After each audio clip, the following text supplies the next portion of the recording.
So according to the reports that we read, the United Kingdom is set to announce new restrictions that will most likely stop Nigerian students and other nationalities studying in the UK from bringing in their families.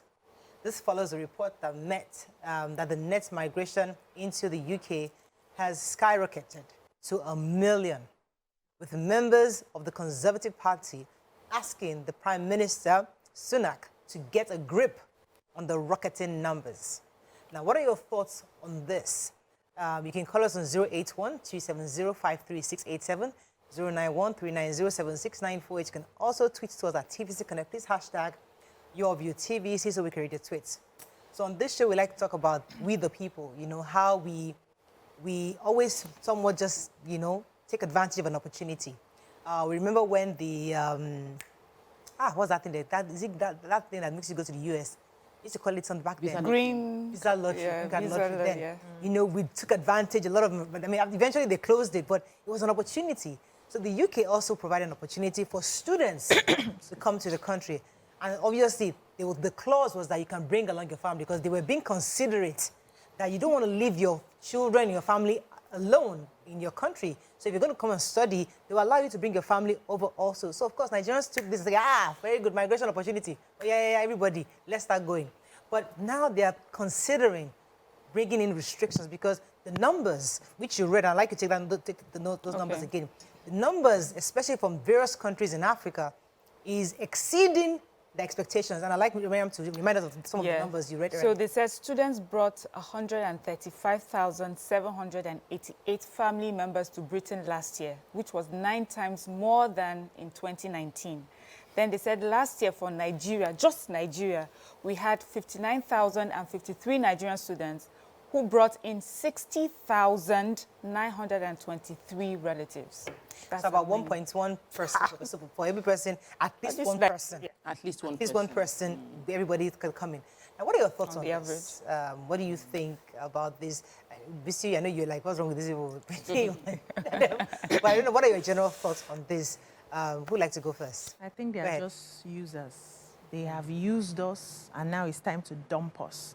I do not have a problem with you reviewing your laws or your restrictions to say, okay, this is no longer working for us. These people that we've given an opportunity to come study with their family. Because remember that the application they made, there was that clause that it's okay for you to come in with your family members, right? And Nigerians took advantage of that. Of course, if you're going somewhere and somebody says, okay, come with, even when we are doing parties and a parent invites a kid and you say, can the siblings come? It's okay, bring them. You carry them along. It's an opportunity to do that once you have given them that, green light to go ahead. And then Nigerians took advantage of this and started going to school there with their family members. Now you have used them, you have used their school fees, you have used all the resources, you have used them to do the work in your country. And you want to change your rules now because you now see there are lots of them who are taking jobs. A lot of the British citizens are complaining that Nigerians are taking their jobs, they don't have enough jobs anymore. The hospital, the medical care, the healthcare system is always, the hospitals are always crowded, there are lots of people, things that would have been, enough. I hear now they have an issue with their housing. There are no houses anymore for a lot of people. The prices or rent has gone so high and, it's hitting the economy. Absolutely. I don't have a problem with you changing your mind to say, okay, this is no longer how we are going to be doing it. But do you have to make a public announcement and tag a whole country? That's where I have a problem. Okay. You could revise it. So when you're coming for your school visa, you now see that there's no longer a clause to bring your family in. Then you ask yourself, before you collect their money, then you ask yourself, okay, can I go alone and come back after how many years since there's no more clause? And if there is not, you take your money and go to another country. Okay. But now you brandish a whole country. Nigeria will soon be banned as if we're thieves and armed robbers. We pay money to come to that country to study. Okay, thank you for that. So in some countries, they don't have these coded way of removing laws. They kind of just, they bring it to the table. Yeah. They can't just, expunge a clause just because, we don't want them to know. Yeah. So some places they debate it, they discuss it, and then agree. Maybe that's why it's like that. But what are your thoughts on this? So I don't want to go. So for me, I'm saying that, first of all, I just find the irony of the situation funny. Here is a Rishi Sunak Indian, obviously, you know, and he now has to talk about immigration, especially for him, where I'm sure people will say, see how immigration paid you, and today you're prime minister. But having said that, for Nigerians themselves, it's okay to go abroad and go and school. It's fine, and where it was acceptable to bring your family along was good. And now it's no longer acceptable. And then people will now have to just think, what other countries can I go to that will provide for me the kind of education that I'm seeking and also allow my family to come along? If you were also one of the person that is not really about going to study, you were just looking for a way to japa, then I guess you just realize that this door is closed and you look for another door. It's important to allow countries, their sovereign countries, to make policies that empowers their country, so that tomorrow nobody will come and ask us questions when we're making policies that would empower our own country. And Nigerians also need to understand that these countries are not ours. They are other people's country, and they would put their country's needs and their people's needs ahead of, of foreigners. That's just it. It's fair. And I want for our country also to look at this and see, oh, is this the way these people are doing it? In what way, what policies would I push to going forward to make sure that I'm protecting my country, protecting its citizens here and abroad? I don't really think it's a big deal, but I like the example you gave about when they ask you to come for a party. I thought it was funny. Ask you to come for a party and then you bring siblings. Nigerians, we don't hear word. We do it even in small party where they will say, come, RSVP. This card admits one. You will still come with 3 people. Yeah, but we used to I stay at the gate. I'll be begging them. I'll be begging, please allow us in. Now they have told you it's not possible, We need to respect people's laws and people's policies so that they can respect us too. Still discussing this possible restriction from the UK government of Nigerians and other countries actually on coming to school to study alongside their family members. Let me come to you, talk about your initial thoughts on this when you heard the story. Okay, so it was funny when I heard the story.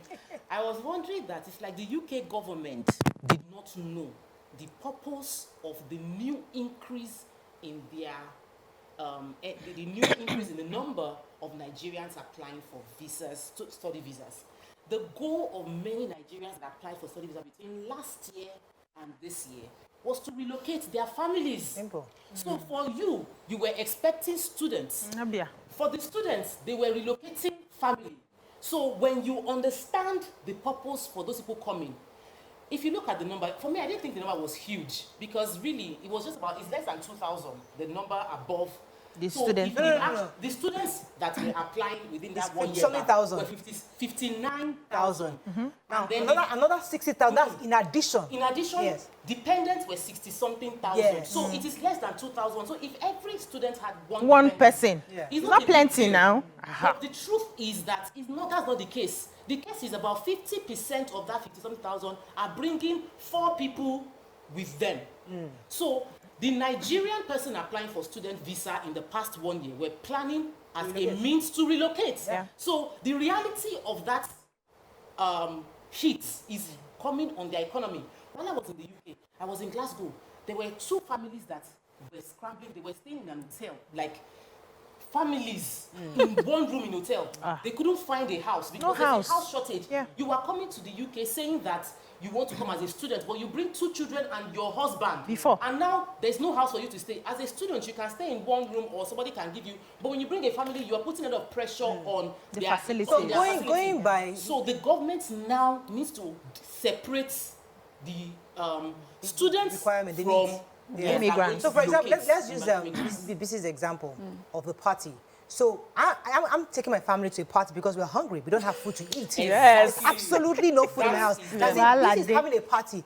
But BC has said, okay, you can come with daughter 1, but you can bring the other 2 daughters. So there are 2 different reasons. I invited you to my party to come and celebrate. Yes, with to come and eat, and let us have the numbers of all of you plenty. But your own objective is to feed. To go and eat. No, let me even tell you, BC thinks it's like her, where she has 2, 3 kids. She did not know that you have 7 children. So she said, come with the kids. Yes. And then you come with a whole... And then all of you now want to... You're now strained on her food, on her supply. Yes. She fed... She only had food enough for 2 people. But now you got like 7 people. Now she's having to feed all of you. So that's really the issue. But now, But Nigeria, when people say Nigeria being labeled, Nigeria is not necessarily being labeled. Nigeria is number 3. Well, the first country is India. That's his own that country. was where I was going to come from. Because I was like, but she mentioned it, that the Prime Minister is going to have to defend the fact that his citizens, are no longer of his allowed. original country are the ones that are putting a But strain that's- on the absolutely. on his new country. So India number 1, China number 2, Then Nigeria number 3. So Nigeria is 40%, and I feel that And these are large population countries. Yeah. So, So that really, numbers. there's a correlation. But you know, I always find it very interesting. Well, especially Nigerians. I know a Nigerian family in the U.S. that totally loves Trump. They love Donald Trump. And why do they love Donald Trump? Because of his conservative perspective on immigration. Like, I let him just stop all this. And I'm thinking to myself, Nigerian. you don't enter, finish. They're Or not you know, Americans. so now they're not even Americans, Yes. but now they're loving Trump so Yes. much because of immigration. So they don't is want it more the, people is to it come the in. thinking? Is it the human thinking? Because if we go by Sunak's position, is it just that, okay, we are just somewhat selfish where, okay, now that we are sorted, every other person, let's not begin to restrict others? But that's or is it a fair requirement to do in the interest of their own population? So you will not say it's fair or unfair, right? As a country, your obligation is to do what is best for your economy, what is best for your country. You must do that. You must, they say, love your neighbor as yourself. We always forget that as yourself. You cannot love yourself, you cannot love your neighbor, right? So you must preserve yourself. But it's the manner in which this is being done that I have a problem with. We have students who have applied for visa, who have, in fact, a very dear friend, when this matter broke, he called my husband, he was lamenting. He had applied for him and his family members to relocate. He was going to school. They had paid school fees. They've paid school fees. They've paid for house. They've paid for everything. And the visa came back denied. And these people are not refunding jack. They do that over and over. When I was growing up, there was a time my mother told me that there was a way the Nigerian states respected their people. So much so that if either the US embassy or the UK embassy denies you visa, they give you back your visa application money. What is happening? Nobody is doing that anymore. Thank you for right? bringing it So up. after paying for all those things, you now make this turn around and you keep the money, and then the Nigerians there who have probably sold their houses at distress sale because they were planning to japa, they've closed down their businesses, they've resigned from their jobs, and now left stranded. Are you thinking of those people as well? Raising that point. Let me tell you why I think that's a good point. Because we see a lot of Nigerians who have ascended into the foreign government. You know, either they are mayors or they are lawmakers or many of them have gone into the system. You would think when they get into the system, it's stuff like this, they can help us fight or defend us. Where they can bring up an issue where immigration issues could be reviewed such that, because that's what some of the Indians do. Yeah. But our own people, once they get into government, it's all about, oh, I must be seen to be in alignment with the British, exclusively the British way of doing things. I must be seen to be more American. I must be seen to be more Canadian. Not bringing in a bit of what their own people need. Am I missing you? So if an Indian gets into a foreign system, maybe becomes a mayor or something, he's also looking out somewhat for his protect own his people. That's how it seems, because some of them are able to get ahead. But our own people sometimes, and I might be wrong, our own people sometimes, as they get ahead, especially into governance, especially in different countries, they're not totally looking for immigration. They're not reviewing laws like this where to ensure that you get a refund once you pay certain amounts on your visas the visa. Because I don't expect a British person to fight for that. It's not their job to do that. It's the job of your own government to fight for your people. Every government I can't fights for their fight own for my people from Nigeria. I need people within the system that can fight for me. Let me give you this analysis. I was advising someone who is married and her sister needs help, and I told her, I said, once you're already married, your family at this point now is you and your husband. Your sibling is very important. You want to help your sibling, but you can't be coaching your sibling on how to lie to your husband. Your husband is you. Hell. That is your family. When somebody relocates to America, they have become American. They look at it that Nigeria did not serve me, did not help me, and now I have come to a country, this country has helped me, it has served me. In most cases, when you talk to the Nigerian person, they love their country, but they are loyal to who has helped them. And the country that has helped them is America. So same with the British person who was a Nigerian and has gone to England, who now has benefited from England. The children are getting to go to free school. The person's loyalty is like, I love Nigeria, or you are my fatherland. But this is now my country. Okay. So when I get into a position of power, I am going to serve the country that has serves me. helped me. Fantastic. At that point Pause in for a time. second. Not to hurt wait. my motherland, not to harm my motherland, Yes. but I will serve But this motherland, you still eat their food. What makes you set you apart? You listen to their music. When they show up, you become very, I'm Nigerian. You know, when you see your name out there, you get proud. But yet, you desecrate it because they're not there. Let them handle it. But you still eat our food because you want to be fully American. Stop eating Nigerian. Stop looking for African stores. Be fully 100% Nigerian. American. But you still listen to our music. If you fit now. You still wear our clothes. So where exactly are these things coming from? So the land at which you desecrate and you feel like it's no more, I'm not interested in that anymore, I still somewhat still look for them to pretend they're palm oil. For them, your Eforiro in America. So who's going to develop that? Are you going to Can I puncture it? Yeah, please puncture it. That's what we're having a conversation. Please puncture it. I'm in Nigeria. Yeah. I'm eating sausages. I'm eating whatever. I'm in Nigerian. I'm eating basmati rice. I'm eating curry rice. What other things? I'm eating all this Chinese and Indian and everything. Yes. The world that we live in today is a global village.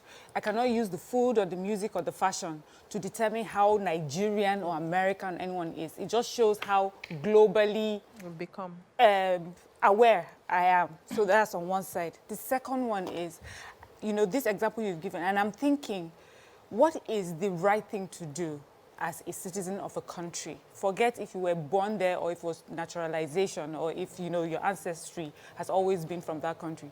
The right thing to do is be an ambassador for that country, and anything that portrays your country in the positive and right way is what you should do. So I understand a Nigerian going to another country and becoming a citizen of that country, and that the first thing that they want to do is protect that country. That's the right thing to do. A person who goes to another country, or even a Nigerian who does anything that is against our laws and our policies, is a traitor to our country. As you and I now, we would not do, if we know that American is coming to do something and it's against Nigeria, even as a Nigerian, I would want to protect my country. And then if it's a foreigner that even does it, much more, how else do you show your patriotism other than doing what, you know, protects that your new country? So I don't think it's a bad thing when Nigerians go ahead and do that. But now the place of who protects the Nigerian that goes abroad, I think is what we need to talk about. Okay. When we come back after the break, stay with us.